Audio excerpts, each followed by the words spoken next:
This fucking music and display is very good. Welcome back.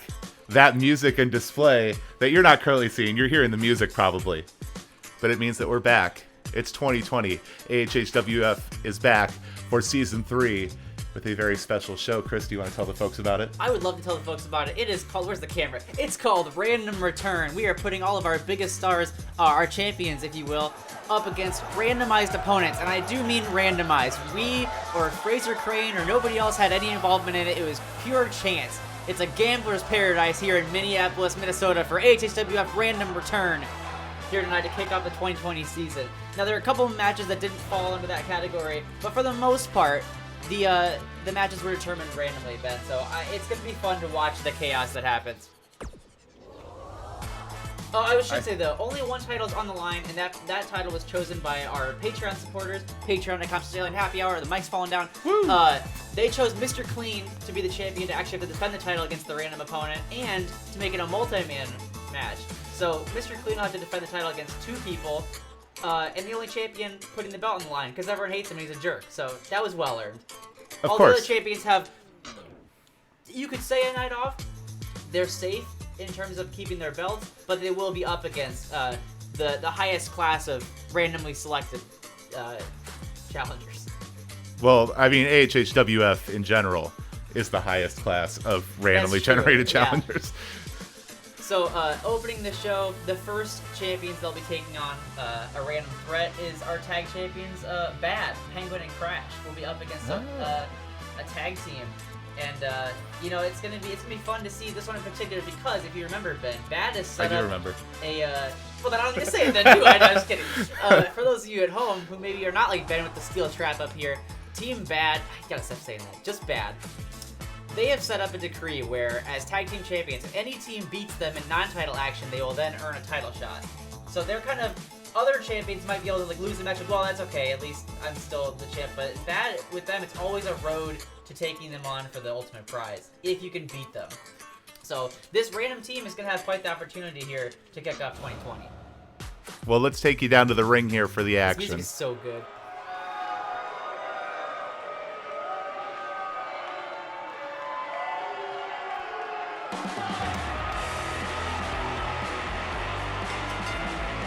There's our current Movie Club Tag Team Champions. They listen to House Movie Castle episode. They know what's going on our flagship podcast. 30 pounds, the Tag Team Champions. The Tag Team Champions. Everyone's favorite division in professional wrestling. Hopefully, they will not be holding these belts for much longer because they're despicable and we don't like them. But they are incredibly skilled in the ring. Nasty, mean competitors with an edge to them. But hopefully, this team, who will be coming out to challenge them, will be well on their way to taking those belts away from them. Ben, that's the Mandalorian! From the hit Disney Plus series, The Mandalorian, at The Mandalorian on Twitter. His branding is on point, Ben. Well, you know, to really make it here in the wrestling biz, I've always said that your branding needs to be on point. And, well, The Mandalorian, you know, like many times, do you consider this like one of those like celebrity matches in professional wrestling? Like, or do you know of The Mandalorian's rich history in wrestling that I'm not aware of? I would say that if anything, it's his chance to compete with the celebrities of AHHWF. You know, Disney Plus is one thing, but Alien Happy Hour is quite another. I will work on turning up Chris a little bit louder here. Oh my God! His partner's Baby Yoda. It's one of the Koopas from the live action Stop Super it! Mario He's cute. Bros. You movie. stop it.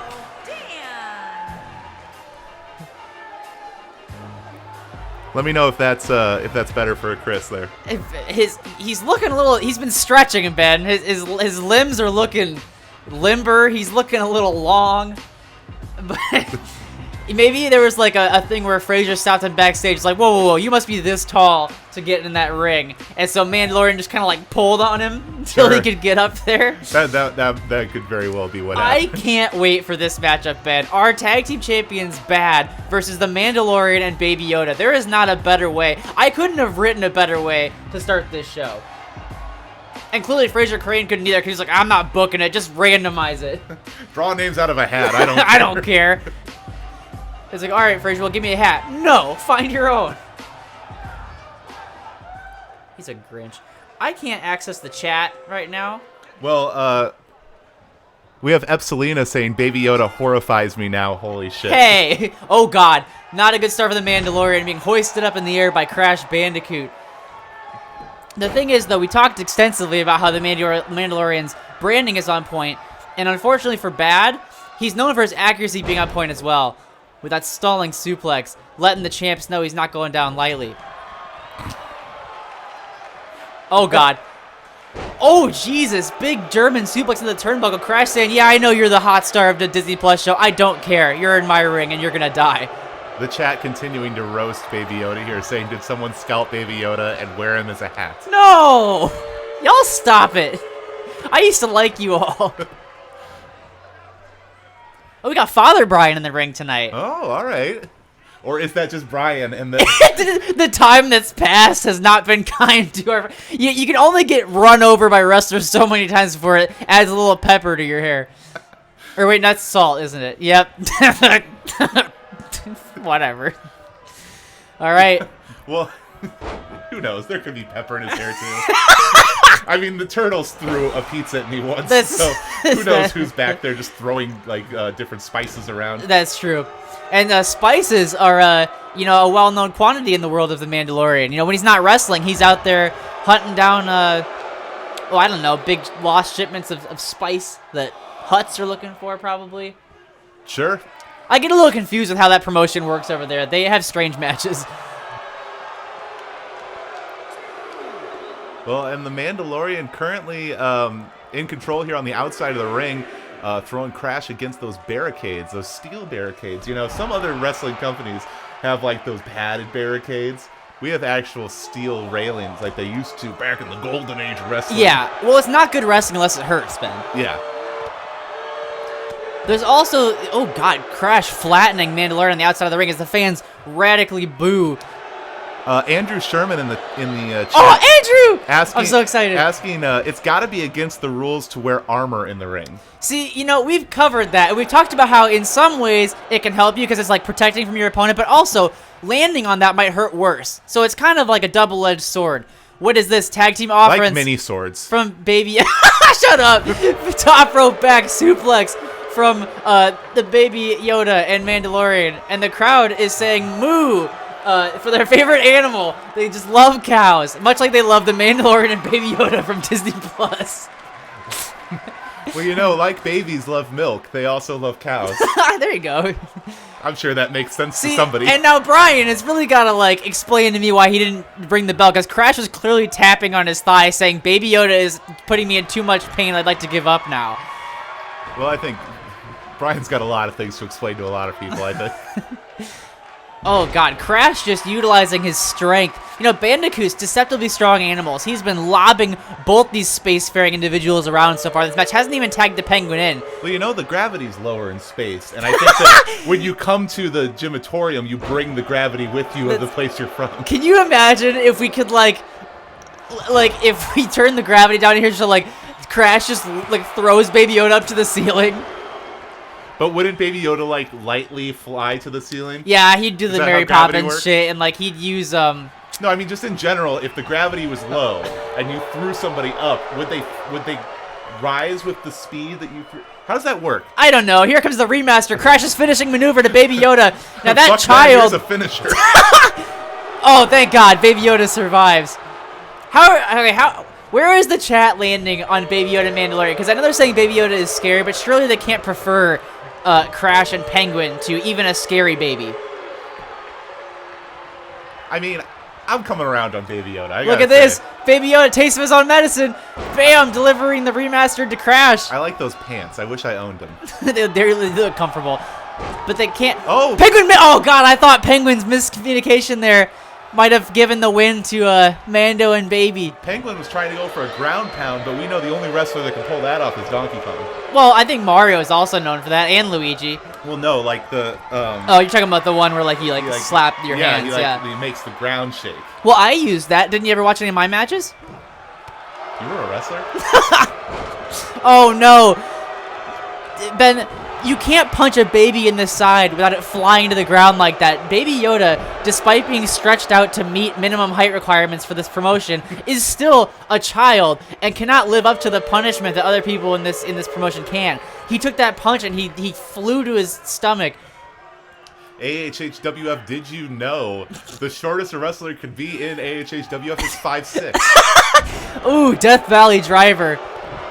A little-known neighborhood in Gotham City is Death Valley. Oh, okay. Yeah.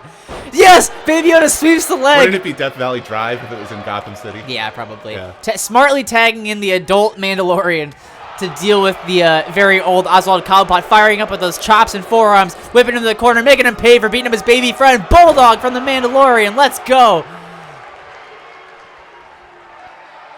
Building up a house of steam.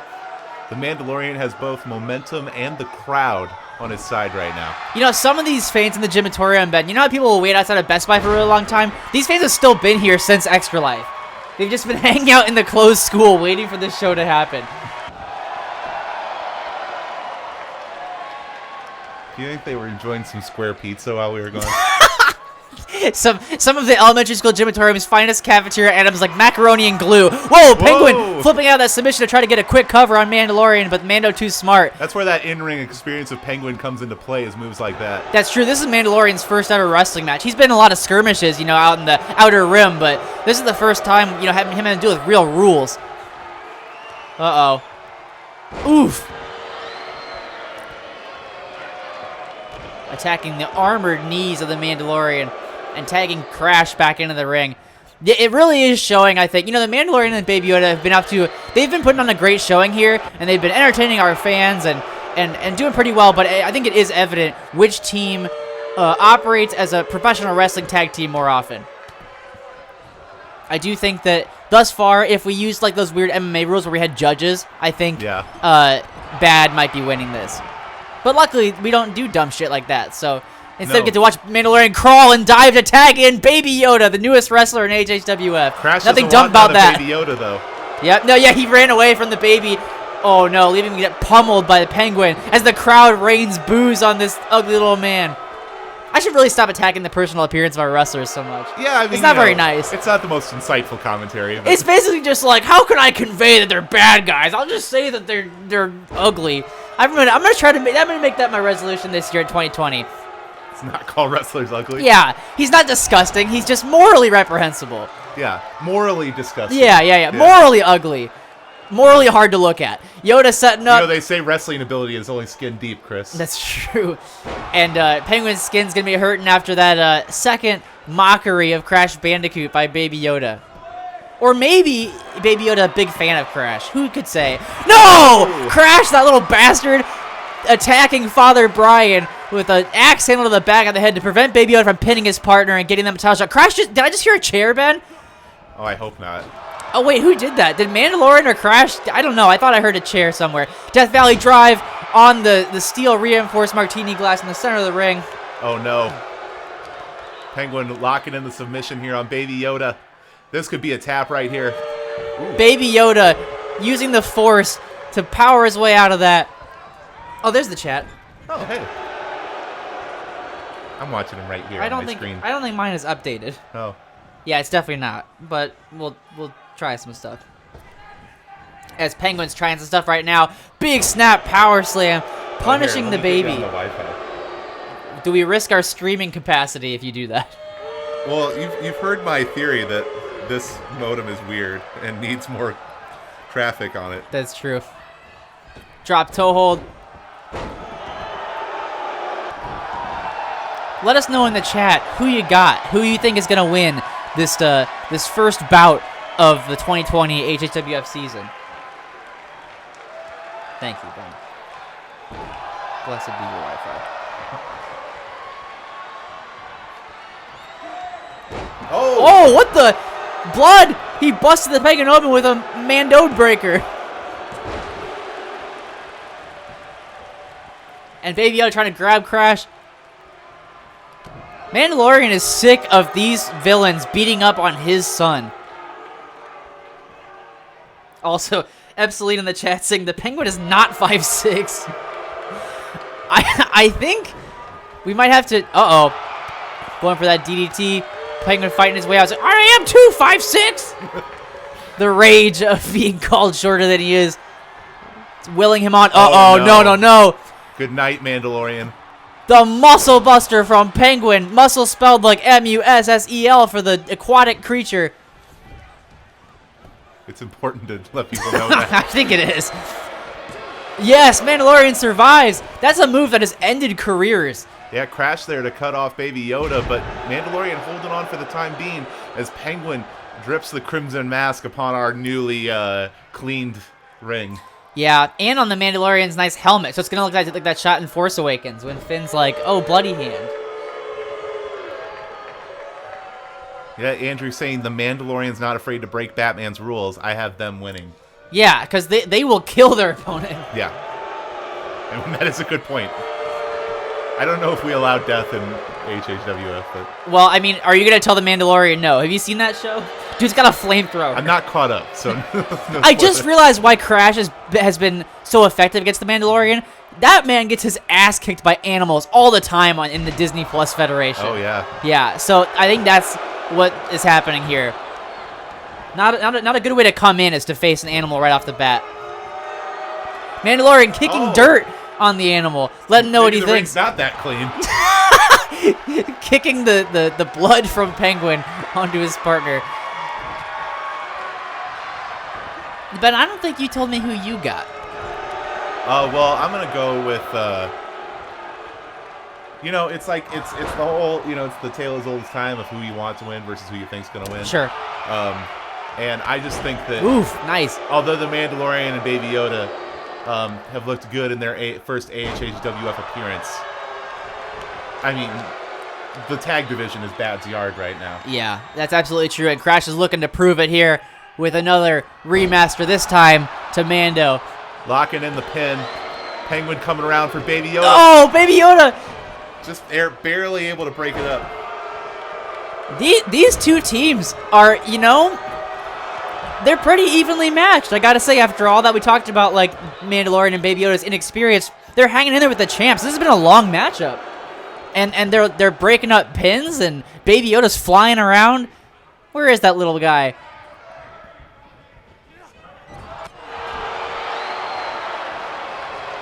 And Crash throwing Mandalorian across the ring. Baby Yoda still on the ground here on the outside. A boot out of the corner, setting him up here.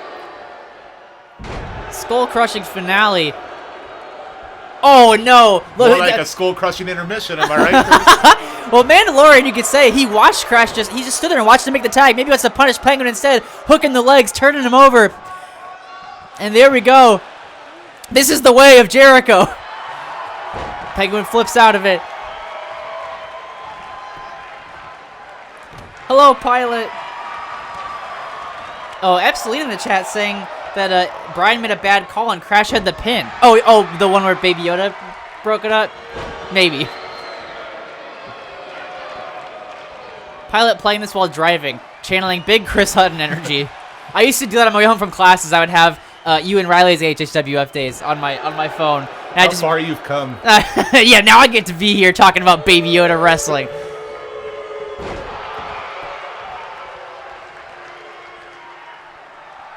Mandalorian gesturing to get up, and then he says, you know what, you don't need to get up. You just stay there. I'll just pin you real quick. Pilot, just don't try to watch the video too much. We make a good audio wrestling federation as well. Yeah, we'll just do the football commentary. We just like say everything that's happening. But you should do that part because I don't watch football. I don't know what it sounds like, so I can't parody it. Oh, went for a big boot. Penguin moved out of the way. Oh, no. Oh, God. Dragon suplex to the Mandalorian as Crash and Penguin rile up the fans, rubbing it in their faces that they're beating up one of their heroes. I'll tell you, Chris, I think the person who's going to win this match is going to be the person who can pin somebody for 3 counts. Thank you, John Madden. Uh-oh. Big Uranagi slam. At this point, Evan, if you're the Penguin and Crash, first of all, you've never been tested like this in your entire run as tag team champions. No one has drawn blood from the Penguin and Crash Bandicoot. That's already one thing. The second thing is having a new team come in and take this long for you to put away. I think the villains might be getting frustrated here. They're used to kind of having their way with the whole division. Oh, did you see the ring shake, though, after that suplex there? I didn't, but I'm glad that you told me out loud so Pilot and I can both hear it since we didn't see it. Mandalorian looking worse for wear. The armor that Andrew and us talked about is not helping that much. What is this? Oh, no, Ben. The cold Kina The clutch. cold Kina clutch, the most deadly submission. Mandalorian just breaking out of the cold Kina clutch instantly. As if it was nothing. He said, your arms are like butter to me. Like butter. Crash begging for the tag. Makes the tag past Mandalorian. Dax said, but Mandalorian stays back up. He's saying, I'm not going down so easy. I want those belts. You know, Standing up again. The thing that's working for Mandalorian, I think, in this is that there is no fear of B.A.D like there is for the rest of the roster. You know, the rest of the roster knows what B.A.D is capable of. Mandalorian knows that they are an incredible warrior. They've been through a lot. They don't know, you know, what's that old phrase? They don't know Crash from Adam or whatever. Yeah, exactly. You know? And honestly, Ben, this is a star-making performance for the Mandalorian. To be taking all these blows and just stand right back up and not give up is something I love to see. But this is something I'm not going to love to see. Commentator's curse. As I say that, he turns around. Big spear from the Bandicoot firing up. This might be it. Unless Baby Yoda can use the Force. Baby Yoda just barely. Oh, Crash, give it. Oh, oh. Crash like, fuck you. Baby was like, fuck you. A little back and forth there. Baby Yoda showing that, you know, Crash is going to have to do a little bit better than that. But Crash now locking in a submission maneuver on the Mandalorian. Crash sticking his tongue out, making Baby Yoda watch as he applies pressure to the Mandalorian's neck right in front of him. Crash going into the corner here. Oh, but Mandalorian flipping him around. Big Irish whip, into there. corner to corner. Tag Baby Yoda. Tag Baby Yoda. Baby yes. Yoda coming in. Mandalorian putting Crash on the What top is this? rope. Oh my God! Look at this. Holy Oh. shit! Fuck yes. How do you want to describe that one? That was a top rope Frankenstein into a power bomb.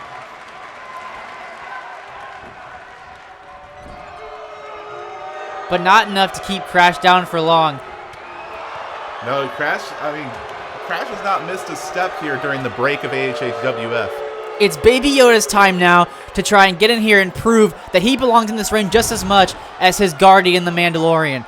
He's been kind of kept on the outskirts of the match, either being beat up on or having to dive in to save his partner, but now it's his time to show the champions what he's made of as an individual as he takes the big hurk around from Crash. Again, Ben, I think you noticed something important. Crash does seem to be tagging out an awful lot when Baby Yoda's in the ring. I think he's a little fearful of the little green guy. Well, the Force is strong with this one. It also just could be that, like the chat said, he's just, oh no, not to Baby Yoda, you can't do this! The Muscle Buster again to the child! And now Penguin dragging Baby Yoda to the middle of the ring there. Crash coming around. I've got a bad feeling about this. No, Baby Yoda survives, yes! But Crash threw the Mandalorian across the ring there on the cutoff. Penguin, fed up with Baby Yoda, continuing to kick out of his moves and just stomps on the little creature's head and twerking on the neck. Penguin's done playing with this Baby Yoda. Jawbreaker. That goes corner. Mandalorian still hurt on the outside, so Baby Yoda cannot get a tag, but he sets up. What is Baby Yoda getting ready for here? Crash's finisher, baby. Oh, no. Penguin, of course, has his buddy's finisher scouted. He knows exactly what to do in that situation. Crash is like, hey, if I do my move, just, like, elbow me. That's really all it is. Counters it into a nasty suplex there. Ben, I did not expect this to be as, like, knockdown, drag out. Oh, Baby Yoda's arm is broken. Look at this. That is definitely a dislocation there. And another muscle buster to the dislocated arms of Baby Yoda. No, not this. A tag team move. I've never seen them do this, Ben. Still down on the outside And of a the double ring. stomp from Crash after the muscle buster. That's it. Baby Yoda's done. They turned him into a fine green paste. His arms broken one, and shattered. Two. What? Baby Yoda is the most resilient wrestler I've ever seen in my entire life. And I've watched a million Shawn Michaels matches. Firing up, forearm to Crash. I like the new plural of the word match. I fucked that up. Busting open Crash Bandicoot. This new team is out for Tag Team Championship blood. Bloodying both teams of B.A.D, or both members of B.A.D. Mandalorian came back in there for a moment, but now back on the outside of the ring, laying down. Working over those busted arms. It's 2-on-1, Bad versus B.A.D No, here. I think this is it, Ben. Sinking in the cold Keenan clutch. After all of that, yeah, Baby Yoda, you have to tap. Don't try it. Yeah, you can live to fight another day. Wow, that was an incredible tag team match to kick off the new season of AHHWF. Yeah, I mean, well, I don't even know what to say. I mean, that's like the first match of the night here. These four showed what the tag division can be here in our 2020 season of AHHWF. If this is just a sample of the competition that we can get, we are in for some serious tag team matches. I'm really sad that after the match we just saw, these two did not earn a title shot against B.A.D, because they brought it to them in a way that no team ever has before. I would love to see these four go at it again, but unfortunately that will not be the case, at least in the near future, because B.A.D sent Mandalorian and Baby Yoda packing, but not before the new team drew blood. You know, that's gotta at least put some more awareness on the champions of, like, we have to be on our game and watch our backs this season. Well, we'll bring you back up here. What the hell, Cat? B.A.D are your boys? Don't come in my chat and say shit like that. What are you on about? Andrew's saying good work to B.A.D, which, you know, debatable. That's true, though. They are a very good tag team. And Kat here with the expert analysis saying that the reason this didn't go the way that we would have maybe liked it is that Baby Yoda is green in the ring in addition to his skin. Yeah. You know, it's similar to the Bad Boys Pistons of the late 80s, early 90s, where, you know, if you're like an NBA fan, you hate them. Yeah. But you can't deny that they know what they're doing on the court. They know it, so, you know, similar to that. I'm not a B.A.D fan, but it's hard to deny as a fan of wrestling when you watch B.A.D in the ring. They know what they're doing. They know how to win titles. They know how to keep titles. Yeah. And they know how to, you know, take on newcomers. Dare say, you know, they know what they're doing, whether I like it or not. This might be sacrilege, but I'm gonna put it out there that B.A.D might be ascending on Love Type Connection as the best tag team in AHHWF history. Ooh. That's blasphemous to say, I know. Love Type Connection, the most popular tag team we've ever had, and the greats, the legends, but B.A.D might be reaching their level, if not surpassing it soon. I think there's an argument to be made. What about my boys, the Turtles? Yeah, you and your tattoo. What kind of eldritch magic they pull on you to be like, oh, they're cool. They're my boys. Them's my boys. As I'm a Kat wrestling fan, so I like the bad guys. It's cool and edgy. All right. Well, speaking of edgy, this next matchup we got from one of our viewers. Becky Scott Fairley actually reminded us that today marks the year of the rat in the Chinese New Year, and so we are having a Year of the Rat Battle Royal, and first entering the fracas here is Mickey Mouse. Fracas. I like that. Thank you. You're really like on. You know, some people might have a little bit of ring rust. Yeah. But you've just immediately jumped right back into it. Thank you. You are on your game right now. I appreciate the compliment. Yeah. I got a text chastising me for using my girlfriend's username instead of their actual name. I don't know why I do that.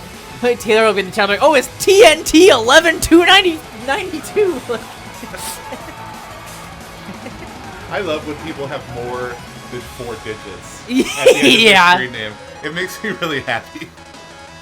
Mickey's dancing's making me happy right now. Mickey Mouse actually a viewer-supported wrestler. Riley Hopkins got to choose Mickey Mouse as an addition to the roster sometime last year, and we haven't seen much of Mickey since then. But he's like, you know what? You have a rat-specific match. I'm a mouse, but that's as close as I can get to being this, needing to be in this match. So put me in, coach.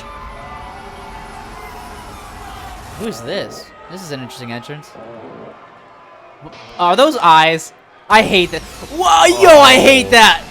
Yo, I hate it a lot. This is the scariest thing we've ever had in this promotion, and that includes the Eldritch Faceless Ninja Turtle gods, and oh, Sweet Nightmares is right. Jesus. From your darkest fears, yeah. I'll say. 93 pounds, the monster, It's even creepier that, like, he looks constructed from different parts. It's like a Frankenstein rat, but also has a squirrel tongue. You mean it's the or tail. It's the Frankenstein's monster rat. The Frankenstein's monster's rat, yeah. Frankenstein made the monster, and then the monster made this rat, who is god-awful. Look at this. Push-ups? I think he's rocking, like he was sitting. I could be wrong, though. Maybe it was push-ups. The position seems to imply it. This is horrible. God, okay, I'm glad we cut away from that. Look at the fingernails. Jesus. Is this a battle royale? Yeah. Hopefully they're eliminated quickly. I just wanted to. All the other three should just turn on them.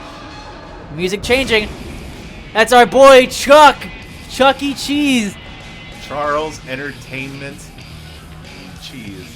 This music is so good for If him. he was an author, he would be C. Entertainment Cheese.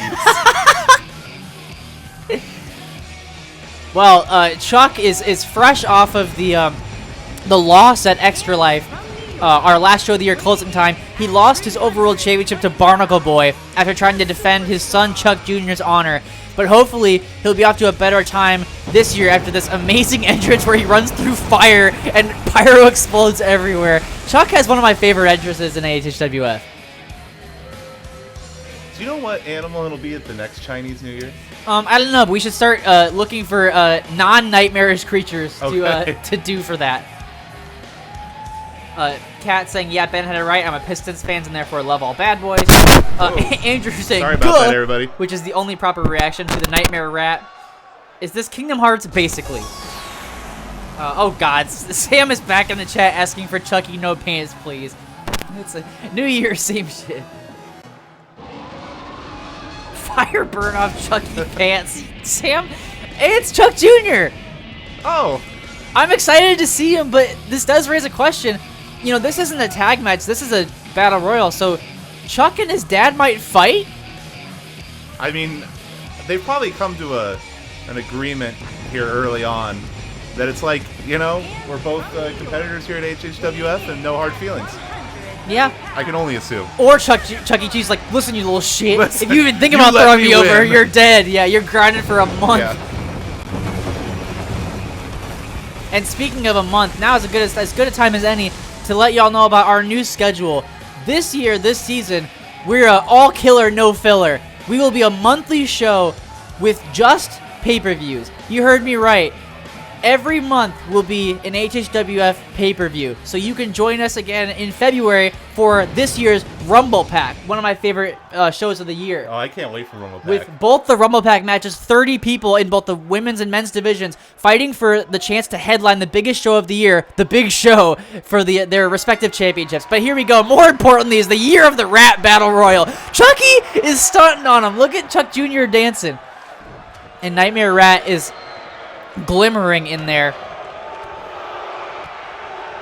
There's a little bit of a Verizon bar thing going on. You mean singular? Yeah, I don't know. Whoever does raising the bar. Yeah, I think it was singular that did it.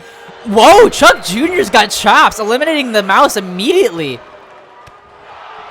Mickey Mouse, though, exhausted from his performance in Kingdom Hearts Remind. Whoa, he just slapped his dad.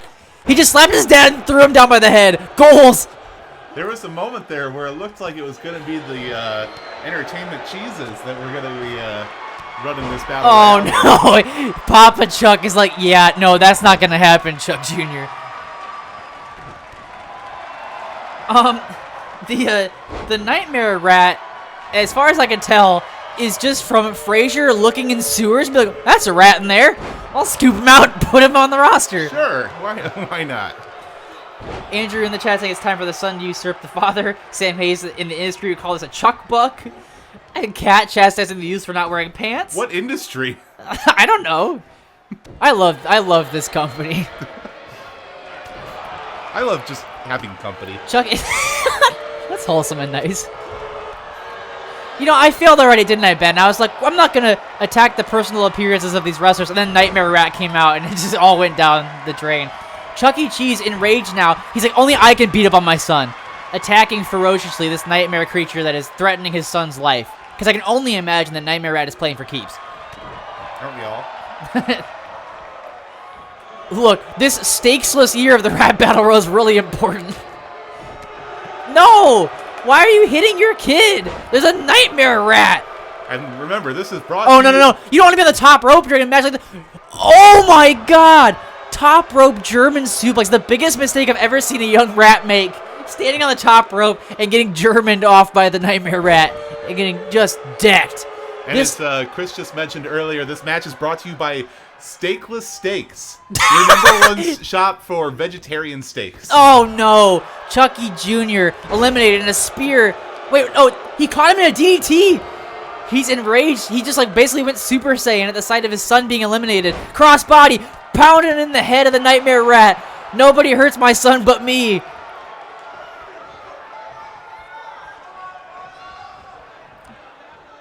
Five Nights at Candy's? Is that like a spin-off from Five Nights at Freddy's? I can only imagine. Here we go. Revenge for Chuck Jr. And a powerbomb to the floor. Chuck E. Cheese is the winner of the inaugural AHHWF Year of the Rat Battle Royal. Well, and, you know, as if this match shouldn't have been named after him already, everyone's favorite rat here in AHHWF. I prefer Chuck Jr., don't speak for me. Oh, well, sorry. My favorite rat here in AHHWF is C Entertainment Cheese. And, can we start calling Chuck Jr. CJ? Yeah. Okay. It's quicker. Yeah, all right. Here is your winner. But anyway, that's all I'm getting at, is that last year did not end well for Mr. Entertainment Cheese, but maybe this is a sign that 2020 is the year of the Chuck E. Cheese. Yeah, well, Sam Mays in the chat just declared him the mouse of the house. Ooh, okay. Five Nights at Steakless. That's right. Right now, you can buy a package deal and get 5 nights at the Steakless Factory. Bed and breakfast. Just like, bring your sleeping bag. Watch how the not meat's made. You know, for not really celebrating that much, he took a long time to celebrate just now. Well, you know, it's the first show. Come on. Give him a little bit of time.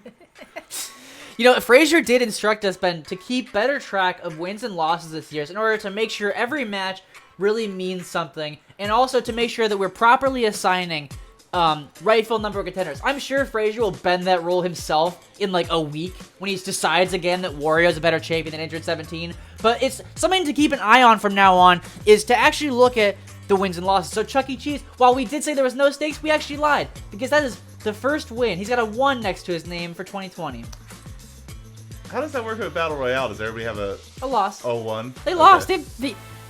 Someone picked you up and put you on the outside. Okay, sure, you sure. lost. Okay, all right. I don't think that statistician is in my job description. That's true. Frazier's always like, you two, why don't you start doing some math for It's like me? no one else does any work around here at this Right? company. Like, we got, like announcer Cheryl, who's always blowing it, saying tag team championship. And then you got security guy Jeff and Jim, who run away from our wrestlers when they're backstage instead of breaking up fights. It's really just us and Brian. The backstage area is quite lonely and overworked. Unions. It's my union. Fucking Al Pacino voice. It's my union. If only he were here. He needs to come take over. Jimmy Hoffa needs to take over this company. It's my fucking wrestling program. I want, like, Frazier to get ousted in favor of Al Pacino, Jimmy Hoffa from the Irishman Federation. That's just WWE. That's just WWE. Vince McMahon's Irish. Well. Okay. Wow, that was a long way to get to this next match that we have here. This next match, speaking of wins and losses, all of you out there are about to be winners, because we have a spectacular bout presented by our great women's division, which is always the fan favorite here in HHWF. We have a tag team contest from 3 people who were on fire at the end of the year last year, and 1 brand new women's wrestler. I can't wait to see how this match unfolds, Ben. Can you? Should we send him down to the ring and find out how it unfolds? Probably. All right, why don't you do that?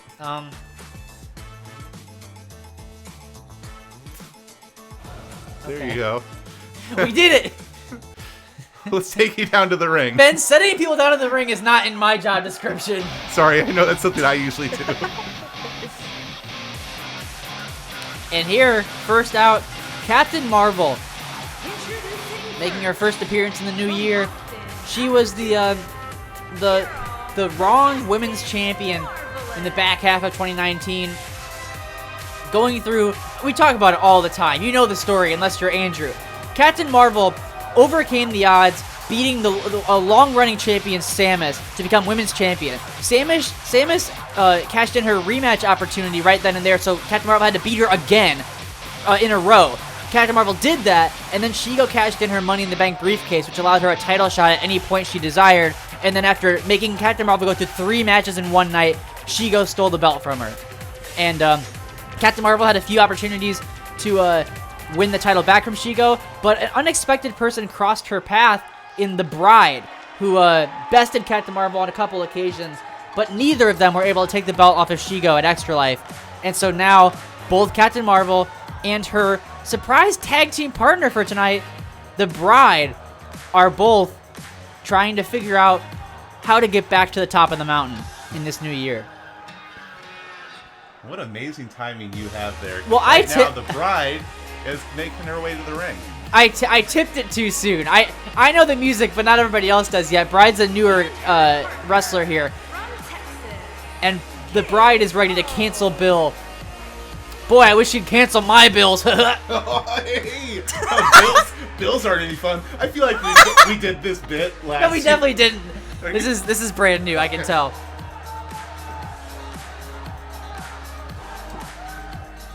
We let the joke sit for a moment. That's right. Everyone can take a moment to think about the bills in your life.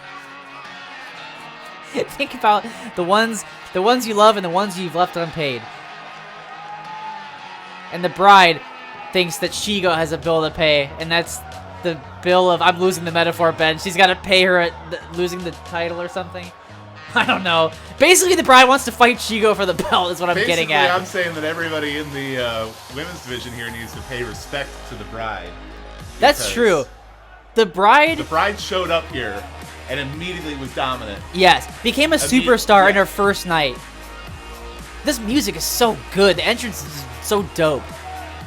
Not to mention when she actually wrestles and uses those feet to her advantage, kicking the skulls of her opponents the way she was kicking that bottom turnbuckle. I'm excited. This will be the first time I think we've seen Captain Marvel and Bride have to team up and work together. That'll be interesting. That's Kill Bill. No, Ben, that's Garnet. Everyone's favorite crystal gem, David Carradine. I wish. I'm gonna now I'm just gonna do it. No one can stop me. I'm gonna find a bill and just make him a crystal gem. Put a circle in his forehead and be done with it.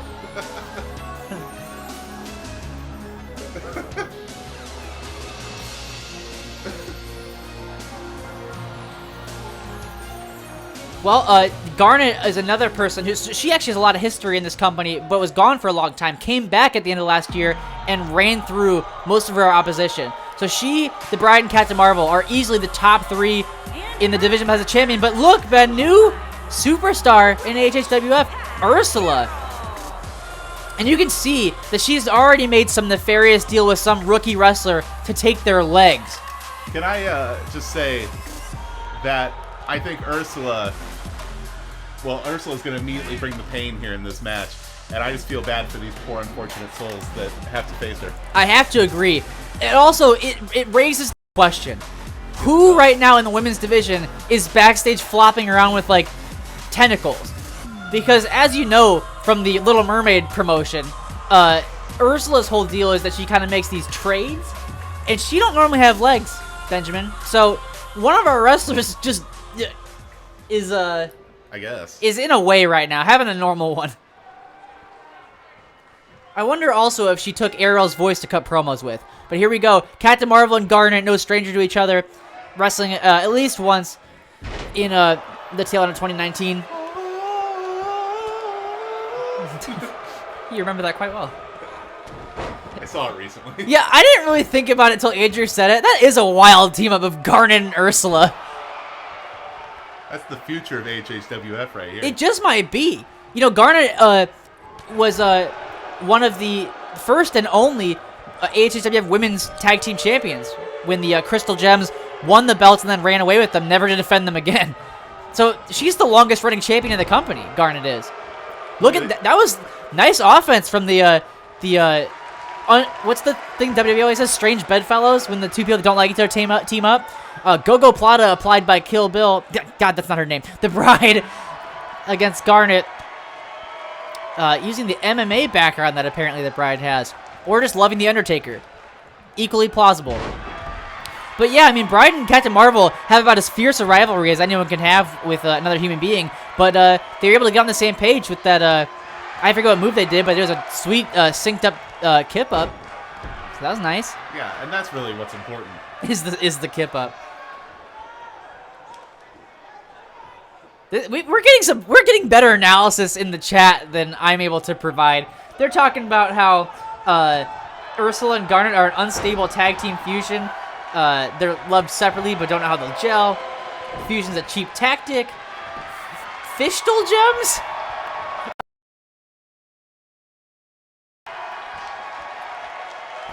So now is the time, the traditional HHWF question. Everyone in the chat, and also you to my right, who you got? Well, I'm going to go with the team of the Bride and Captain Marvel here, because they are two of the best wrestlers in the company, to be honest. That is true. And I mean, it's not like they're going up against like a well-formed tag team. We have no idea what Ursula and Garnet are about. Obviously Garnet, great. We haven't seen Ursula in the ring yet. But I just think that if we're talking about like pairing up random people here and having tag team matches, you got to give it to the two who have been running the place. I see that point, and yet I don't know how long their cohesion's gonna last, and I also think that Garnet is a truck, and Ursula has a similar build. And look at this, using the strength to throw her gigantic tag partner, Captain Marvel, just flattening her. And I think Ursula is the unknown quantity. Yeah. See, because Garnet and Captain Marvel and the Bride have all wrestled each other. Ursula is brand new. Nobody knows what kind of tricks she has up her non-sleeves. I'll tell you, just personally, I'm not worried about the Bride and Captain Marvel as a team, because I think that at the end of the day, these two both, more than anything, care about winning matches. That's true. And I don't see either one of them doing something petty just for the sake of it. Yeah. Especially if the new era of Frazier making us keep track of wins and losses here, and wins and losses being even more important in who makes it. You know, you don't want to just throw that away just for the sake of getting a cheap shot. That's true, because in a match like this, you and your rivals' destinies are tied together. If they lose this match, they both get a 1 in their loser column. Exactly. Triangle choke to Garnet. I noticed something interesting earlier. The Bride went for one of her signature low gold dust punches, and Garnet grabbed her by the head and countered it and threw her down. So Garnet already has been evidently studying the tape since last year, and like I'm saying, they wrestled each other enough to know what to look out for. And the last thing you want for Garnet to do is use her future vision to figure out what you're going to do and be able to stop it before you can pull it off. Because you're going to need every trick you have to get past Garnet. Looks like in the chat, Kat's going Captain Marvel and the Bride. Thinks they could work together better than they were powerhouses. Andrew's on Team Giant Women. Sam is on Team Giant Women. Kat's big fan of Ursula from the Indies. This is my favorite. That bit never gets old. I'm sorry. Garnet fused my spine. Dr. Garnet. That's who they send like Daniel Bryan to. That's the doctor in Alabama they're always talking about. Oh, okay. It's Garnet. Bride staring down Garnet while Captain Marvel... Oh my... Did you fucking hear that? I wish I didn't. That was the nastiest kick I've seen in this company. Captain Marvel, odd choice to be on the other side of the ring during that pinning... Bride just accidentally kicked Captain Marvel. Captain Marvel looks like she's rebounding from that, though, not letting it get in the way of things. Again, cooler heads prevail, like you said. They're trying to...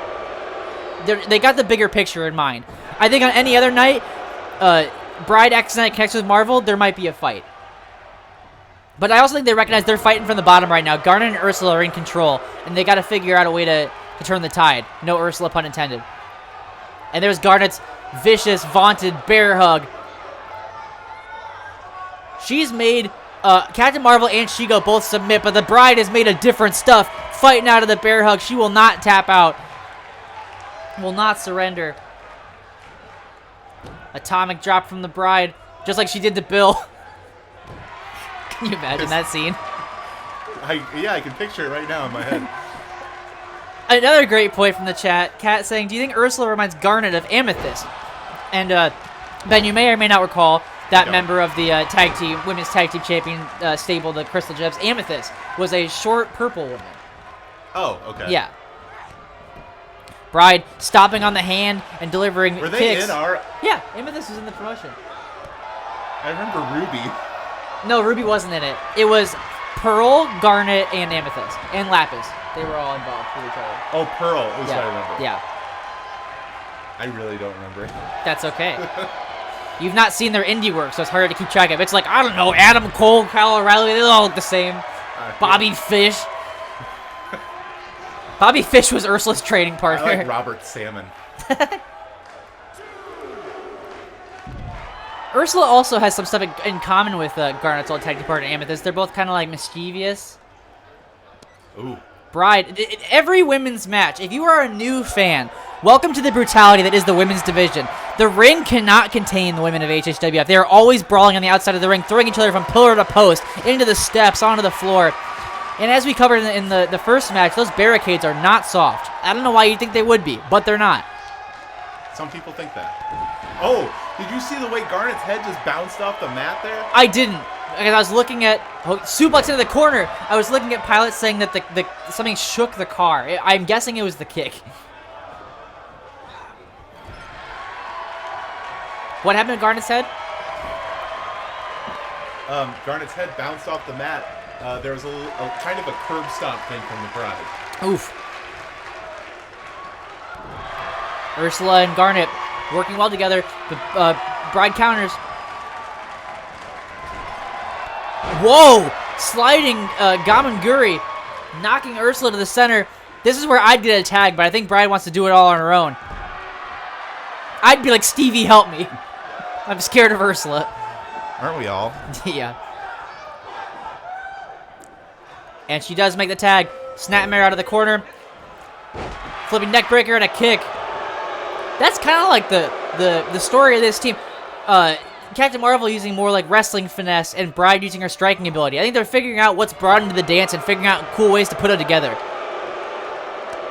And a open hand slap from Ursula to the face of the former women's champion. Maybe, I mean, you know, I know there's a lot of bad blood there, but if these two could figure out how to put it aside, they could be a pretty dominant tag team. They would be. Captain Marvel punch to Ursula. Bride trying to stop Garnet.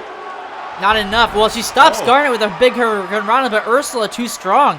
Not going down from the punch. But Ursula feeling a little bit of a hit from Garnet there on the end of that Hurricanrana.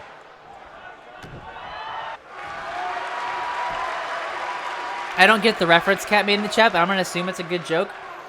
And I think we all think Amethyst is cooler than Ursula.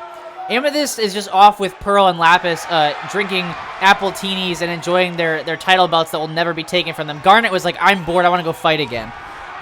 Oh, missing. Landing in the corner. What the? The octopus! The octopus! The octopus! The octopus! Remember when that was a thing? When Michael Cole would just yell the octopus over and over again?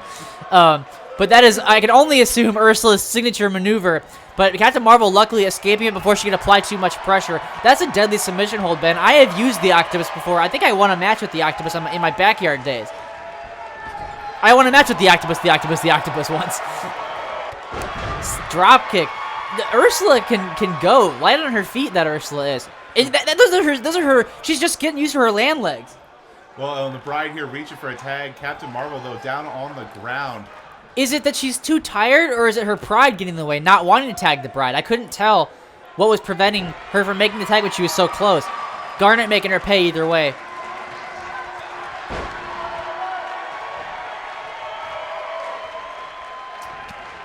In the chat, Kat saying Ursula is actually hustling her opponents, saying that she wants them to think that she's a weak new first-timer, but actually is quite experienced and knows what she's doing in there. Which would explain how she's been hanging so well with them. It also doesn't ever hurt to have Garnet as your tag team partner. Yeah, Garnet's not hustling anybody. Everybody knows what Garnet's capable of. Do you see? Look at the strength it must have taken from these two combined athletes to launch Garnet up into the air with a back body drop like that. Whoa, pop him with an arm drag. Garnet is so quick, despite her size. And a hard elbow to the back of the head, smashing her with a hip attack. This has been like the night of tag team action. I did not anticipate how, uh-oh. Look at the strength on the Bride. Big powerbomb. Huge powerbomb right The fans there. can't believe their eyes. Ursula taking her time before breaking that up. Bride switching to a submission. Crossbody from Ursula trying to stop it. Float over DDT from Marvel. Bam! Planting her on her head as Bill, God, I gotta stop with that. As the Bride, tries to posture.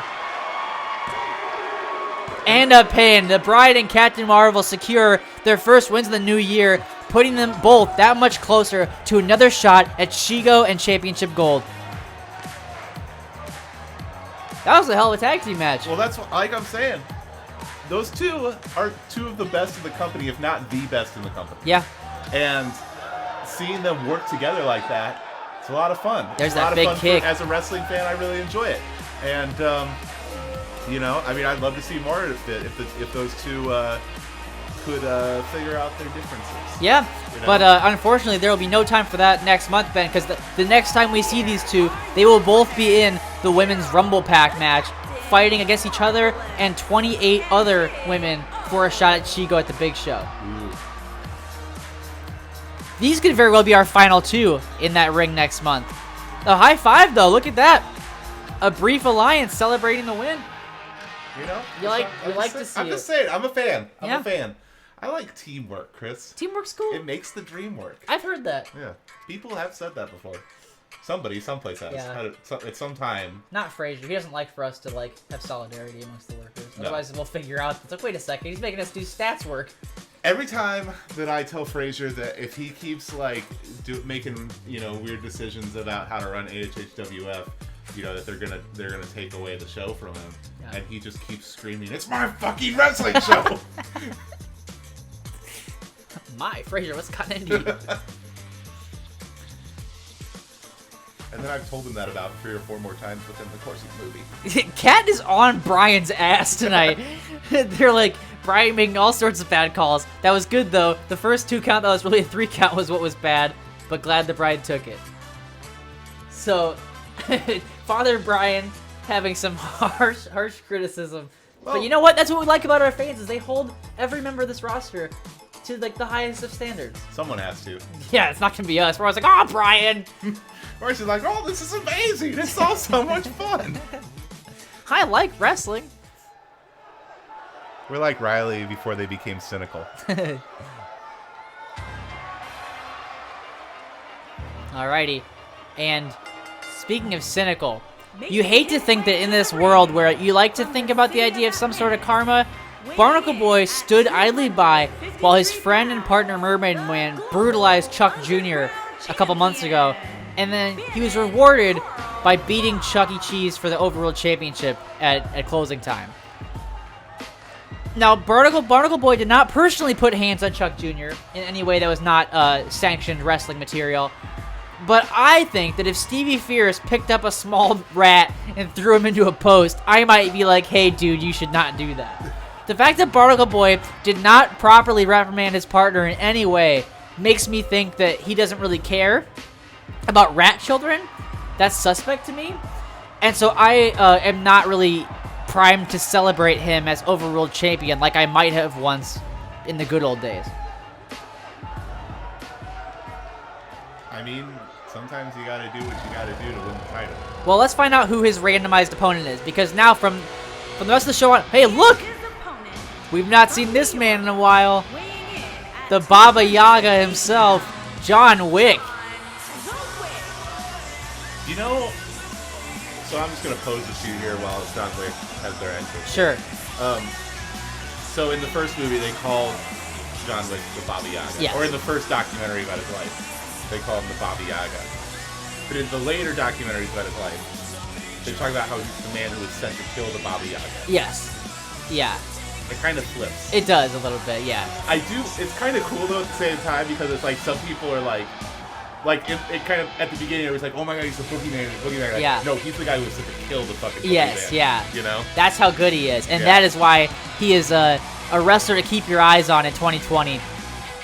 And I'm finding something interesting. Granted, these decisions were made randomly, but there's a little bit of confluence in this because John Wick first showed up in this promotion to get revenge for Wario hurting his dog, the big dog, and now he is able, if he chooses to try to get revenge on Barnacle Boy for hurting a mouse. Yeah, I mean, John Wick, obviously a defender of the defenseless animal. Yeah. PETA's favorite wrestler, John Wick. Not that the big dog was really defenseless. But No, he was pretty good. Yeah. He wasn't bad. He beat Big Buff Kitty and a couple other people. Oh, and CJ earlier tonight looked really good. So. CJ. Brian, no pants. Leave Brian out of this. Barnacle Boy is lumpier than I remember. I celebrate all my rat children. He pointed at his hand like he's from Michigan. That he did. John Wick paying homage to the Motor City Machine Guns, Alex Shelley and Chris Sabin, who I wish I could get in this Is promotion. that like the Power Rangers guys? No, but that'd be dope. I would love to see them as Power Rangers.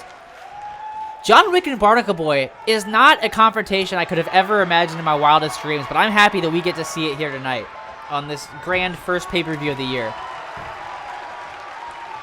Sam just yelling, Brian, get out of the fucking way. Hey, Pilot's home and not dead. That's always good. I'm always excited when I hear that people have made it home safely. I'm always excited when I hear that our fans are living. I mean, yeah. When no one that watches this show hasn't died. We can't afford for the ratings to get any lower. Please, none of you die. And a neck breaker from the champion. And Andrew was apparently rooting for his flipper-footed friend Barnacle Boy, but it doesn't look good for him. I agree. Because if John Wick can kill the boogeyman, I think he can handle a barnacled boy. Oh, but Oh, look at him! a little bit of disrespect Some sauce! from that boogie boy. Putting some stank on it. He was like, night, night, and then dancing over him, kicking him in the face, and dropping him on the steps. I think this is a smart Oh, no, the Baba Yaga. Yep, no, you don't want to mess with John Wick. And this is proof right here. God. Pilot Thud. asking, did Barnacle Boy swallow the Michelin Man or something? Yeah, I wouldn't put it past him. He and Mermaid Man, have been less upstanding citizens than I would have liked to say. Never meet your heroes. Also, never watch your heroes become professional wrestlers. You either die a hero or see yourself become a professional wrestler. That's what my parents said to me when I was like 12.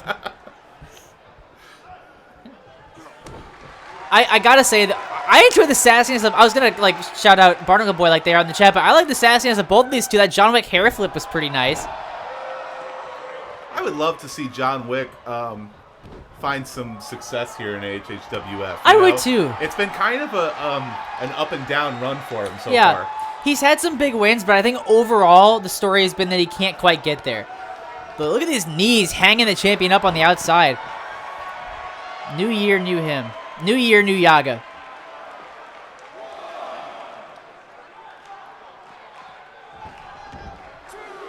Tossing Barnacle Boy back in the ring as Father Brian counts. I'm sure some of the chat would be like, it's too slow. John Wick thinking better of it, jumping down. Laying those nice shiny shoes to Barnacle Boy. Ooh. Oh, now that is right out of the school of the kind of like hitman mob crowd that John Wick runs with, and then putting a little panache on his opponent there. These two might be developing a little bit of a rivalry in front of our eyes. They don't seem to like each other much. Oh, he's grabbing him by the beard. And just chopping his face right there. John Wick baiting him in, flipping, kicking, enziguri. John Wick feeling it right now. The lightning fast offense that we've come to know and love from John Wick. Oh, kicking out. That's a good question. Who are the USA signs for? John Wick is from New Jersey. We know that, so it could be him. And Bikini Bottom is somewhere in the United States area, right? Or is it not? Yeah, I believe it's like someplace Cutter! in the I think it's in the Pacific, but I feel like I feel like they're close to Texas. I don't feel know. like that's referenced in Wow! Look at that. point. Texas or not, John Wick just submitted the champion. Man. Wow. This was kind of the thought behind these randomized matches for Random Return tonight, was that, we're putting the champion up against someone randomly selected. So it could be someone lower on the ranks, or it could be, a long-lost enemy, friend, whatever. It could be anything. But the point was they'd be facing new competition, mixing up the ranks, and anyone had the opportunity to get a big win against the champion and prove that they deserve to be considered to be next in line. I think John Wick just did that. Look at that. Cutter rolling back into a dragon sleeper, and then look at this, bracing with his other arm. That is some next-level combat maneuver. That is an assassin takedown right there. And, yeah, it really says a lot about John Wick here in 2020 that they are starting the year 1-0, and our overruled champion is starting the year 0-1. Yeah. I gotta think that if you're Fraser Crane and you're like, Chris and Ben keep track of wins and losses, I would think that I would bring my little report to his desk later tonight and be like, John Wick might be the number one contender to the overall championship. Definitely looked good in that first match there.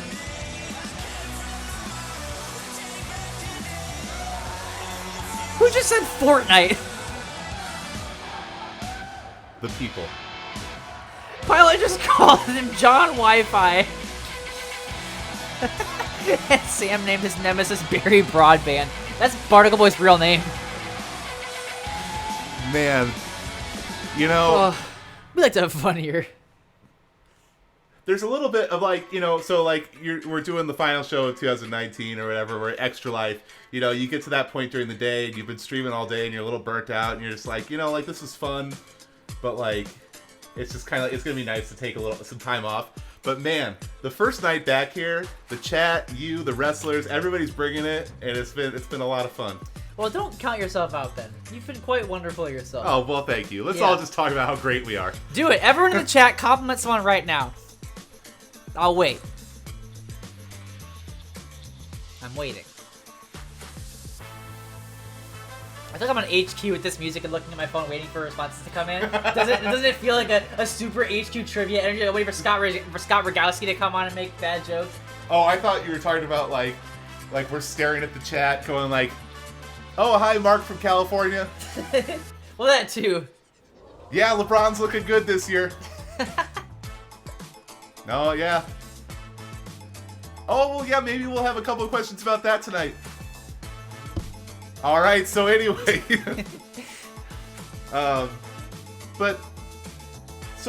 We're getting the compliments. Oh, okay. Sam likes my mustache and Kat says your hair looks nice. Oh, thanks. We have the best chat in the world. Never would you see people randomly complimenting Vince McMahon. That would just never happen. I mean, it's probably the lower card wrestlers backstage, but... Oh, Vince. Look at the coif on your hair. Magnificent. That's how lower card wrestlers talk.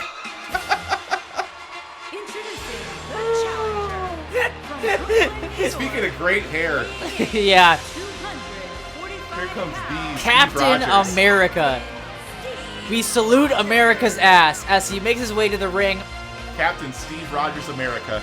Now this is the match that was helped booked by our patrons on patreon.com/alienhappyhour. They were allowed to choose which title would be put on the line in a multi-man random match. Multi-person, they could have voted for the women's title as well. They should have. Why didn't y'all pick Shego? We could try to get her out of here in the new year. But anyway, they picked Mr. Clean, who will be defending the Hardcore Championship in an Extreme Rules. God, why am I saying Extreme Rules? I don't have to say that. It's a hardcore match. Fuck It's always modern Extreme WWE. Rules, yeah. In a hardcore title online, a hardcore triple threat match against Captain America and Batman. Two superheroes up against Mr. Clean. Why are you so bummed and gloomy? You're getting a title shot. Lighten up. From New York, weighing in at 200. Also, nice boring handle. Batman. Talk about brands, I mean, that's... No, Ben, it's cool when people I like the Mandalorian do it. It's not cool when I decide it's not. God, he thinks he's Undertaker too with long ass entrance. Walk faster. Why do you hate Batman? I don't know. I didn't until this just started happening. I'm just like the aggressive energy just like coming out. He's like the new Luigi. F. Selena in the chat, by the way, nicest compliment that anybody could ever give me is that it looks like Captain America's ripping off my look. Who is Sam saying is dummy thick, Batman or Captain? Captain. I was gonna say Captain America or Cap, and I just like landed in the middle. I was like, you know, your favorite character, Captain. Captain. Why wasn't that in Endgame where they all stand up and go, my captain, my captain? That would have been good. Instead of on your left, it's Yeah. my captain, and like they all portal in, but they're all standing on desks. Yeah, That'd and be they're all fun. just, as they're coming into the fight, they're all saying, my captain, my captain. And they CGI Robin Williams into it. Yeah, and then Robin Williams is old Captain America. We find out Oh. that Steve Rogers has been Bucky the whole time. Yeah. I like your idea. Pilot said we both have good facial hair. Good facial hair going on. Wow, too good. That's extra nice. People are talking about Rat Man.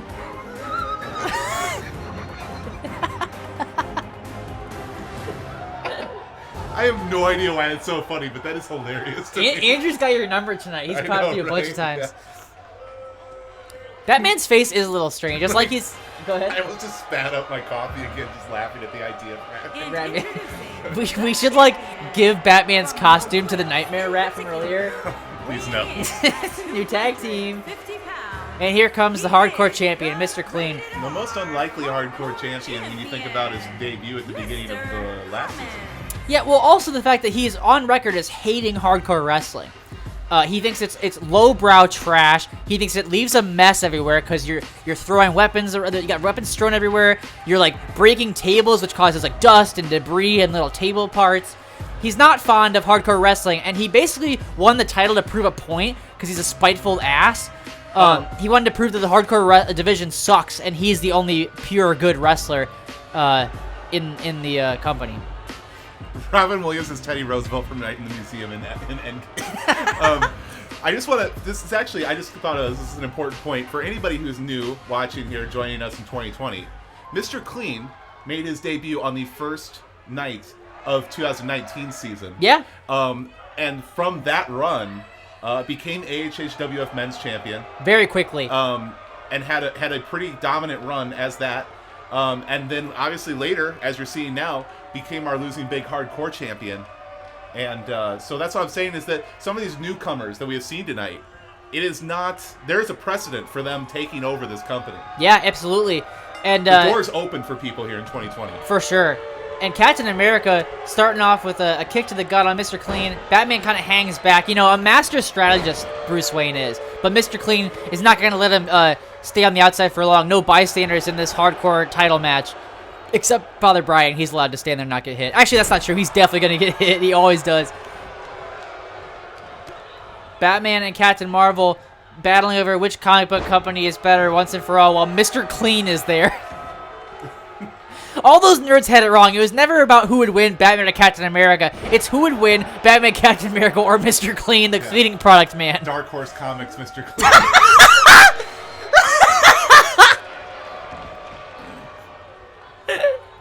Ow, that hurt. Ugh. Okay. I just love the comment, Mr. Clean sucks with an X. That appeals to me. Yeah, I feel it.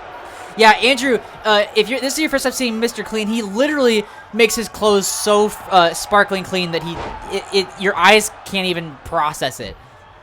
Uh-oh, big German up the top, shades of Nightmare Rat. Wait, maybe there is a connection between these two. Wait, have we ever seen Batman and Nightmare Rat in the same place? I mean, I guess we haven't.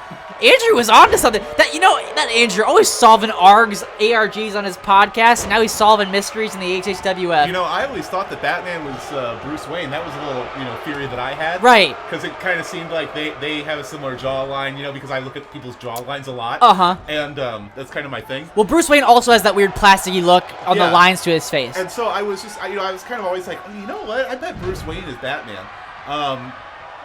But I feel like maybe it's Nightmare Rat. I think there's no other logical conclusion to draw at this point. Now, look at this hypocrite, Mr. Clean, looking under the... Oh, actually, you know what? We don't know that. He might have just been like... Looking for like a Swiffer? Yeah. Yeah. He's like, where's my dustpan? Oh. pump kick from Batman to Captain America, and Mr. Clean just sitting there, but nope, Batman making him pay for it. Exploder into the corner! You're not gonna lollygag on my watch. No siree. That's how Batman talks. Maybe back in the 60s. and a Jack Kirby press from Captain America. Thank you for that. Yeah. And right now, Steve looking like he's in control here in this match. Uh-oh! Wacky line for America! Ooh. Oh, no. Cutting him off. Running forearm there. How good would it be if he pulled out a broom? I would lose my shit. Like Kenny Omega. A kendo stick. This hypocrite. Well, that's obviously a Swiffer stick without the... Oh. Well, in that case, it's fine. Or it's when you know, like in old karate movies where they like, or no, well, in Coming to America where he like unspins the mouth, you know, that's what that is. Pay dirt to Cap. And the right hands to Batman, rocking him. Mr. Clean, for any of you that are new to this man, is known for his devastatingly powerful right hands. So anytime you're getting into a punching match with Mr. Clean, even as Batman, you might want to be careful. Mr. Clean going for the cover. And remember, this is our one match tonight where the title is on the line. Yes. So, oh, there it is, though. Clean clock to Captain America, and Batman is too far away to stop it. Batman, save us! Damn it! Mr. Clean retains the championship. Well, as if Mr. Clean heard me go remind everybody that the title's Yeah, on the like, oh line. yeah, I guess I better put this away, huh? I guess I should win this one. And the wacky line, not enough to secure victory, because Mr. Clean was not far behind, hitting the pay dirt to Captain America, softening him up, then body blowing and clotheslining Batman, setting him out of the way so he could take advantage and pin Steve Rogers. Still, your hardcore champion, Sir Clean. Now, we got some interesting theories in the chat here. Okay. Andrew says Mr. Clean is the Joker after he cleans up the face paint. We have seen several Jokers. That's a possibility. Yeah. 44th Pilot saying, underneath the glowing clothes, Red Skull. Ooh. They would fit with the red belt. Truly a mystery as to, I think that Mr. Clean is, Palpatine's son. Oh, well, that would be the only thing that would make sense. Because Mr. Clean just couldn't be good at wrestling. He had to have been someone's son. Well, of course. But I don't know if you've ever looked, but if you ever get a chance to check out Fraser's office and like go through some of those files, it actually turns out that everyone on the AHHW roster is canonically related to Palpatine. I know it's wrong of me to dig. It's their personal information, but I couldn't help myself, and they're all Sheev descendants. Mermaid Man's actually his dad. Mermaid Man. It's Palpatine's dad, yeah. Palpatine's dad? Yeah. Okay. That I like. Someone call JJ. All right, we have two more matches left for y'all here tonight. We have our men's champion and our women's champion up against, you guessed it, randomized opponents. Now, Ben, so Android 17 is coming up first. Shego is demanding the main event spot, which Fraser allowed. You know, she has been a draw as a champion. I think people want to tune in to see who's going to inevitably beat her. Yeah. I guess I shouldn't say inevitably. She's really good. No one's been able to take it from her yet, so maybe no one will ever beat her. But we like to think that eventually her reign of terror will end, and we're all looking to see, is it going to be the Bride? Is it going to be Garnet? Like, you don't know. Regardless, the point is, she goes up next. Android 17's up first. He's had a great run of things as champion. He's been champion since, like, August or something like that. It's been a long reign for the guy. Two-time champion. Is or he? no. No, 17. One-time champion. I was thinking about Trunks. Yes. Sorry, I was getting my HHWF men's champions mixed up. Yes, this is Android 17's first reign. He has been champion since August 8th, 2019. Look at that. Yeah. So, and he's coming off the win against Wario in December. Fraser tried to stack the deck against our men's champion, saying that Android 17 is boring and not a draw, and Wario would be a better champion. We all vehemently disagreed, and luckily Android 17 was able to beat Wario even when Fraser inserted him into title matches. So still your men's champion and free of the Wario Scourge is Android 17 coming to the ring right now for his first match of the new season. Also, I'll note, we all have been nicely free of the Wario Scourge tonight. Not booked as Wario. He's bouncing on a trampoline somewhere. Huh. That's a Beyond the Mat reference for you. You ever seen that? Are we sure that Wario's not the randomized opponent? God damn it, you're right. It might be. Fuck. I mean, you might have just jinxed it. No. God, Fraser's like, oh, it's random. It's random.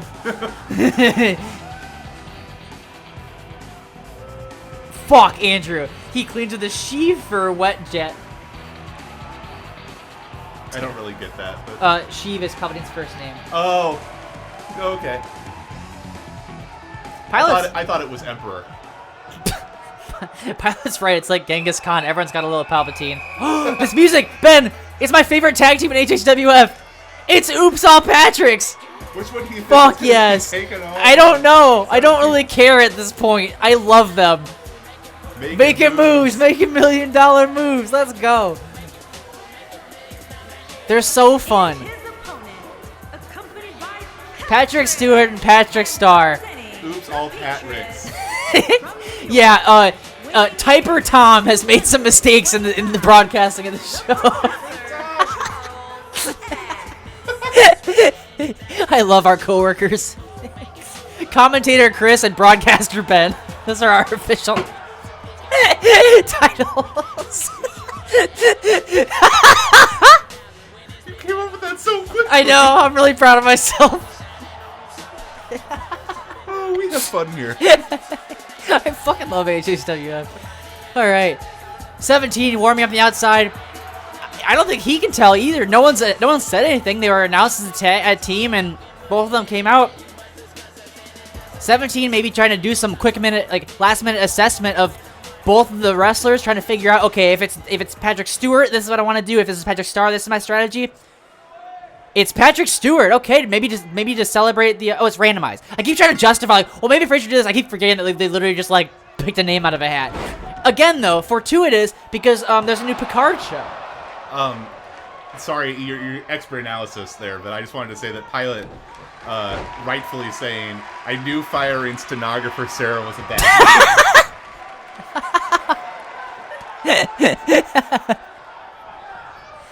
Oh. Wait, why, Andrew? Why do you hate the Patricks? They're awesome. Kat knows. Kat loves them. They're fun. The fucking entrance alone, and the tag team name, and just like you'd never think of these two together. I love it. It's Oops All Patrick's is everything good about AHHWF to me. Oof, sleeper slam to the champ. Patrick Stewart not playing around. Yeah, that wasn't good for 17. No. Now, do you think... Okay, this is what I love about Patrick Stewart. He comes to the ring. He's a storied actor. He's done a lot of things, right? Yeah. Clothesline in the apron. Second hardest part of the ring. But he specifically chooses to come to the ring dressed like his character Professor Xavier.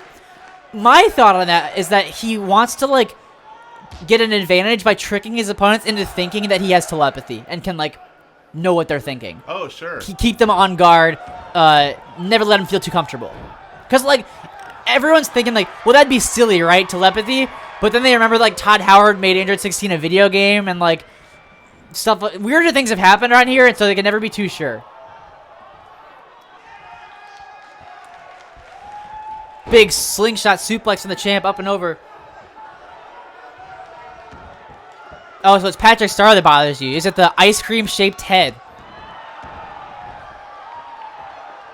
I guess it's not ice cream shaped so much as the texture and color remind me of ice cream. No ice cream is shaped like that. It's like large ass Dippin' Dots. Look at this. The champ going up top. Big moonsault from the men's champion. I keep forgetting I have this Raphael tattoo on my arm. Yeah. And I keep, like, out of the corner of my eye, I keep thinking that something's on my arm. Yeah. It's a bug. Patrick Stewart missing a kick, and Android 17 hitting him with one of his own. Look at the fresh sneaks on our champion. When you're the men's champion, you can afford to buy really nice shoes. Yeah. Well, and, you know, that's kind of... What's fun about these, like, you know, first night shows when we're first back here. Yeah. Is... We really get to get a feel of, like, how the dynamics have changed here. Yeah. Over the off-season. Mm-hmm. You know? I mean, who knows? I mean, Oops All Patrick's fun tag team. Yeah. Not necessarily a super successful tag team, but maybe the momentum that could come off of a win against the men's champion could skyrocket them into a whole different run. Yeah, I mean, there have been tag teams that have kind of transitioned into like, look, we are a team and we're used to being equals, but I'm okay with watching your back while you go after the world championship. That's not a thing that has not happened before. Yeah. In wrestling as a whole. I don't think we've ever seen it here necessarily in this company. But Patrick Star could say, look, I'm okay taking a back seat for a while. Like Kofi Kingston, for example, in other promotions we won't mention.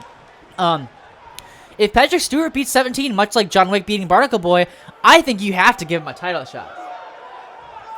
Yeah, you would think so. And then that changes Patrick Stewart's entire career. You know, being like knighted and shit's one thing, but becoming a men's champion? Well, but that dream could be ending pretty quickly here after that curb stomp. 17's finishing maneuver. 17 pulling away from Patrick there. Oh, but Patrick going in there and distracting Father Brian. And 17 throwing a bit of a tantrum. Just what we love to see from our champions. Yeah, actually, I'm a LeBron fan. I can't say shit. But right back on the attack here. And slam dancing. Yes. I see your dance, Oops All Patricks, and I raise you my own. 17 doing the I hate my parents dance as Patrick Stewart counters low kick, sweeping out the legs from under the robot. His skin tone texture is pretty Silly Putty-esque. I'm with Kat. Leave this poor man and his skin disorder alone. But Silly Putty is fun. I also like Silly Putty. Patrick Stewart up top. What the? Big time elbow. Shades of Kyrie Sane. Kind of getting a little bit of the back in there, too. Yeah, that was huge. Patrick Stewart hooking him up. Is this Patrick Stewart's X-Plex. moment? X-Plex to Going 17. for the pin on the champion. Oh, not enough. 17 is made of tougher stuff like metal and shit. Patrick Stewart taking a breather, exhaling and raising his arm. Trying to get the champ to his feet so he can knock him down. Clothesline. Clothesline. Calf kick. Leg lariat.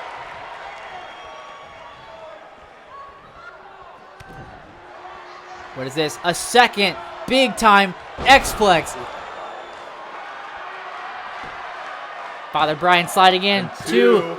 And No, I thought he had it. 2.9 maybe? Patrick Stewart thought he had it too. Head in his hands. Said he's like, fuck it, I'll just do another one. Yep, here we go. A third Patrick Stewart X-Plex. There's no way. Even 17 can't possibly kick out of that. Patrick Stewart punching his ticket for 2020 Season 3 AHHWF. Like we said, beating Android 17. I spoke it into existence. I didn't really believe it. Yeah, I didn't either. Like, Patrick Stewart's good and all, but wow. 17 doesn't lose often at all. So this is a big-time accomplishment for Sir Patrick Stewart. Yeah, and once again, another champion starting 2020, 0-1. Yeah. And you know what? Last time our men's champion got beat on the first show of a new season by a bald man, they lost the title to them. That's so a very, very good point. This is like NBA level of stats keeping now. It's like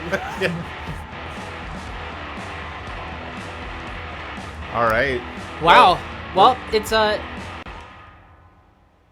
It's time for the last match of the night, right? Yes. Yes, it is. Yeah. Shego taking on who knows who in her matchup here. You can see like the little wheel spinning above your head. Yeah. The chat happy for Patrick Stewart, as are we all, I think. He's a lovable man. Sure. Yeah.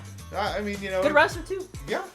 I also love the strategy of he kicked out of my finisher. I'll just do it again. Oh, he kicked out. Well, I'll just do it again. Yeah. Like, you don't see that often enough in wrestling. You know, sometimes you'll see them try like twice, but then it's like, oh, I guess I better do another move. Patrick just, no. This is my best move. I'm just going to keep doing it until he can't get up. It worked. It's smart. It's great. And, you know, I mean, so it's, all right. It's good to sing the praises here of Patrick Stewart. Yeah. Obviously, to go in there and take on the champ is no easy feat. We should not forget that Patrick Starr did buy him time earlier in that match. That's true. Yeah, they did cheat. There was definitely a window where 17 was going to win this thing. Yeah, that's a good point. Why you gotta sour it by reminding me of the morality choices of our Patricks? Just letting people know. Yeah. Well, I'm still happy for him. You know, in some schools of thought, it's if you're not cheating, you're not trying. I don't personally subscribe to that, but Anyway, speaking of cheating, here's the women's champion Shego. From Denver, Colorado. I didn't know Shego's from Denver. Women. Most people are. Oh my god, that's really funny because my friend Caitlin portrayed our women's champion Shego on a podcast, and Caitlin's from Colorado. Maybe even from Denver, I'm not exactly sure. That's very funny. And Shego's green. Like weed in Colorado. I guess weed is also green elsewhere. It's not just in Colorado. Shego has been a very formidable, hard to unseat women's champion ever since Cash. She had an interesting year. The first pay-per-view of last year, we had our women's Money in the Bank ladder match, which I will remind you, we will be having another one in a few months. I can't wait for that. But that's going to shake up the division much like Shego did. But Shego won the briefcase and then bided her time for a long time, like 8 months or so. Yeah. Before finally cashing in on Captain Marvel. Hey, it's Wonder Woman. That's going to be an equal foe for Shego. Amazonian god. Yeah, definitely. I mean, there was a time where it looked like Wonder Woman might be a future champion here in AHHWF. Yeah, and fun fact, for eagle-eyed viewers, they were both in the Money in the Bank ladder match last year. They both won their qualifiers, got into that Money in the Bank match, and Wonder Woman, however, unlike Shego, did not get a magical briefcase that would let her become champion whenever she wanted. So, she kind of fell down the ranks a little bit. I think she's had a few matches here and there, but maybe this is, after being randomly selected, maybe this would be enough to get her back in the conversation. Well, it is main event time here on AHHWF. Tell your friends that they need to tune in right now if they're watching some other boring wrestling program. They need to be watching this one.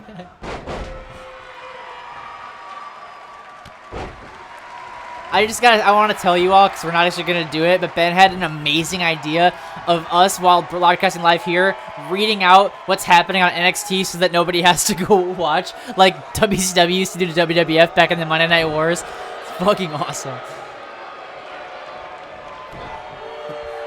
Jory in the chat saying, I heard Val Venus and Shego run a dispensary together. I would love a Val Venus Shego tag team. Andrew Sherman coming in hot and immediately putting money on Shego, which is smart because she is the champion. And, like, I don't know about you or anyone in the chat, I really truly thought in the bottom of my heart there was no way that Shego was still going to be champion at Extra Life. I thought it's triple threat Hell in a Cell against the Bride and Captain Marvel. Who's going to win, Bride or Captain Marvel? I really didn't expect Shego to survive that, considering that both the other two were, like, more... They don't like each other, but they have, like, bigger beef with Shego, obviously. They both want the title. Like, Captain Marvel has personal beef with Shego, and the Bride just really wants the belt. So I just thought with two people gunning for her, there was no way she's going to survive the cell.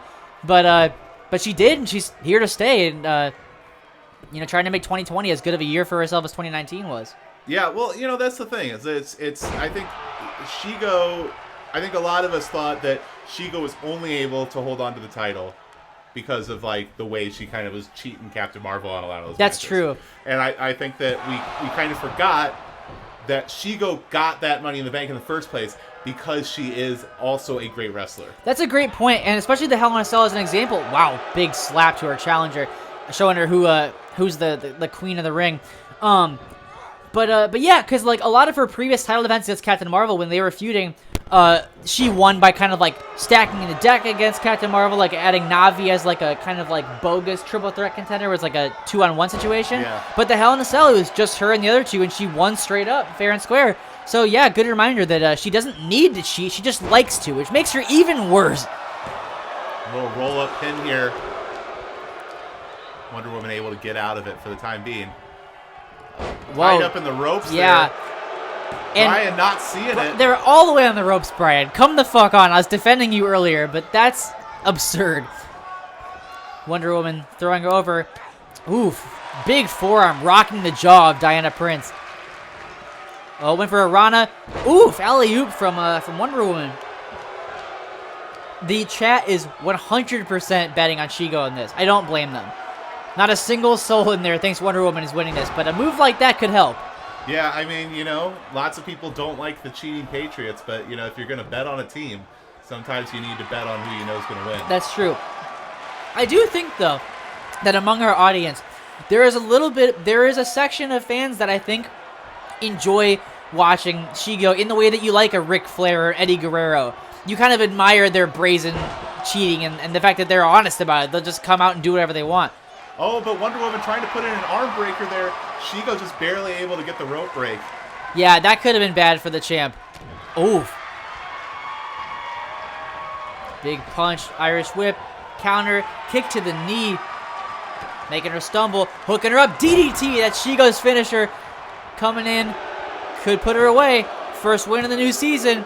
And Shego kicks off 2020 in Season 3 of AHHWF, cementing her spot as champion by, I will say, handily defeating Wonder Woman. That was not much of a test for our champion. Yeah, Shego came out and was dominant right off the bat, and showing that it's going to take a lot to usurp her as champion. Yeah, I mean, I think what will really be interesting is when we come back for our February pay-per-view, our next show, the Rumble Pack, when we're putting basically the entire women's roster in the ring, saying fight it out, throw each other over the top, whoever's left standing will get to challenge Shego at the big show.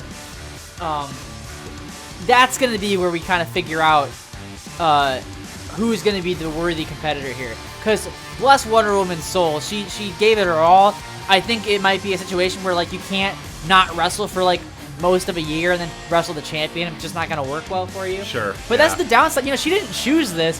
She was randomly selected. She might have been enjoying just hanging out and catering all the time, and suddenly Fraser's like, "You're on." Well, that's actually a really good point too. Is that when an opponent is randomly selected, they are randomly selected for both people.